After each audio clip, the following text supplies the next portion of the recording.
ನಿಮ್ಮ ಜೀವನದಲ್ಲಿ ಹಣಕಾಸಿನ ಸಮಸ್ಯೆ ಇದೆಯಾ? ನೆಮ್ಮದಿ ಅನ್ನೋದು ಇಲ್ವಾ? ಗಂಡ ಮಕ್ಕಳು ಹೇಳಿದ ಮಾತನ್ನು ಕೇಳುತ್ತಿಲ್ವಾ? ಗಂಡ ಮನೆಯ ದುಡ್ಡನ್ನೆಲ್ಲ ಖರ್ಚು ಮಾಡ್ತಾ ಇದ್ದರೆ ಎಲ್ಲನೂ ಅವರ ಅಣ್ಣ ತಮ್ಮಂದರಿಗೆ ಮಾಡ್ತಾ ನಿಮಗೆ ಸ್ವಲ್ಪನೂ ದುಡ್ಡು ಇಡ್ತಾ ಇಲ್ಲ ಗುರುಗಳೇ ಅನ್ನೋದಾದರೆ, ಇವತ್ತೇ ಈ ಒಂದು ಕರ್ಪೂರ ಮತ್ತು ಲವಂಗದ ಪರಿಹಾರ ತಂತ್ರವನ್ನು ಮಾಡಿ. ಇದರಿಂದ ನಿಮ್ಮ ಗಂಡ, ನಿಮ್ಮ ಮಕ್ಕಳಾಗಿರ್ಬೋದು, ನಿಮ್ಮ ಹಣಕಾಸಿನ ಸಮಸ್ಯೆ ಆಗಿರ್ಬೋದು, ಯಾವುದೇ ರೀತಿಯ ತೊಂದರೆಯಿಂದ ಬಳಲುತ್ತಿದ್ದರೂ ಇದು ಪರಿಹಾರ ಆಗುತ್ತೆ. ಏನು ಮಾಡಬೇಕು ಅಂತ ಇವತ್ತಿನ ಮಾಹಿತಿಯಲ್ಲಿ ತಿಳಿಸಿಕೊಡ್ತೀನಿ.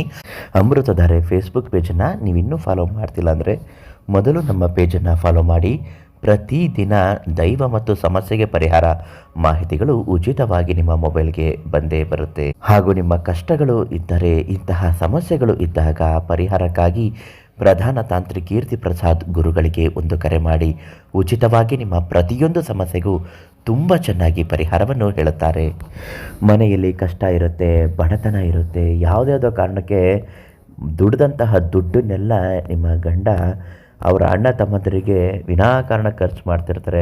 ಆ ಥರ ಅವರನ್ನು ವಶೀಕರಣ ಮಾಡ್ಕೊಂಡಿರ್ತಾರೆ. ಮತ್ತು ಮನೆಯಲ್ಲಿ ಹೇಳಿಕೆ ಆಗ್ತಾಯಿಲ್ಲ, ಸಾಲ ಮಾಡ್ಕೊಂಡಿದ್ದಾರೆ, ಉದ್ಯೋಗದಲ್ಲಿ ಸಮಸ್ಯೆಗಳಾಗ್ತಾಯಿದ್ರೆ ನೀವು ತಕ್ಷಣ ಈ ಒಂದು ಪರಿಹಾರ ಮಾಡಬೇಕು. ಏನು ಮಾಡಬೇಕು? ಮನೆಯ ಕಷ್ಟಗಳು ನಿವಾರಣೆ ಆಗಬೇಕು ಅಂದರೆ ಮೊದಲು ಮನೆ ಶುಚಿತ್ವವಾಗಿರಬೇಕು, ತುಂಬ ಚೆನ್ನಾಗಿರಬೇಕು. ಬಡತನ ಆದರೂ ಪರವಾಗಿಲ್ಲ, ಮನೆ ಯಾವಾಗಲೂ ಕ್ಲೀನಾಗಿರಬೇಕು. ಮನೆ ಕ್ಲೀನ್ ಮಾಡಿದರೆ ಮನಸ್ಸು ಕ್ಲೀನಾಗಿರುತ್ತೆ, ಸಮಾಧಾನ ಇರುತ್ತೆ, ಶಾಂತಿ ಇರುತ್ತೆ, ನೆಮ್ಮದಿ ಇರುತ್ತೆ. ಇದರ ಜೊತೆಗೆ ನೀವು ಮಾಡಬೇಕಾಗಿರೋ ಇನ್ನೊಂದು ಕೆಲಸ ಕರ್ಪೂರ ಮತ್ತು ಲವಂಗದ ತಂತ್ರ ಅಂತ ಹೇಳಿದ್ವಿ. ಅದೇನು?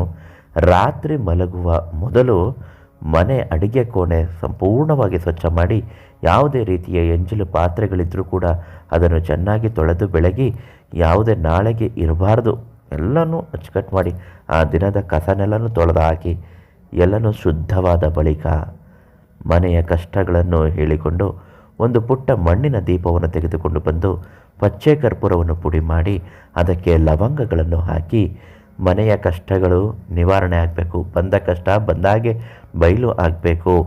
ಮನೆಯಲ್ಲಿ ಆರ್ಥಿಕ ಅಭಿವೃದ್ಧಿ ಆಗಬೇಕು. ಸಾಲಗಳು ತೀರು ಹೋಗಬೇಕು. ನಮ್ಮ ಗಂಡನನ್ನು ವಶಪಡಿಸಿಕೊಂಡಿರುವವರಿಂದ ಮತ್ತೆ ಬಿಡಿಸಿಕೊಂಡು ನಮ್ಮ ಮನೆ ಉದ್ಧಾರವಾಗುವ ಹಾಗೆ ಆಗಬೇಕು. ಮನೆಯಲ್ಲಿ ಸಂಪಾದನೆ ಮಾಡಿದ ದುಡ್ಡನ್ನೆಲ್ಲ ಹೆಂಡತಿ ಮಕ್ಕಳಿಗೆ ಖರ್ಚು ಮಾಡುವ ಬದಲು ಸ್ವಂತ ಅಣ್ಣ ತಮ್ಮಂದಿರಿಗೆ, ಸೋಂಬೇರಿಗಳಿಗೆ ಅಥವಾ ಪರಸ್ತ್ರೀಗೆ ಇವರು ಖರ್ಚು ಮಾಡ್ತಿದ್ದಾರೆ, ಅದು ಉಳಿಯುವಂತೆ ಆಗಬೇಕು ಅಂತ ಹೇಳಿ ಕರ್ಪೂರದೊಂದಿಗೆ ಲವಂಗವನ್ನು ಸುಟ್ಟು ಬೂದಿ ಮಾಡಬೇಕು. ನೀವು ಕನಿಷ್ಠ 3 ದಿನ ಇದನ್ನು ಮಾಡ್ತಾ ಬನ್ನಿ. ತುಂಬಾ ಒಳ್ಳೆಯದಾಗುತ್ತೆ. ಹಾಗೂ ಮನೆಯಲ್ಲಿ ಒಂದು ಯಂತ್ರವನ್ನು ರಚನೆ ಮಾಡಿಕೊಡ್ತಾರೆ. ಉಚಿತವಾಗಿ ಮನೆಯ ಅಭಿವೃದ್ಧಿ ಯಂತ್ರ ಅಂತಲೇ ಕರೀತಾರೆ ಇದನ್ನು.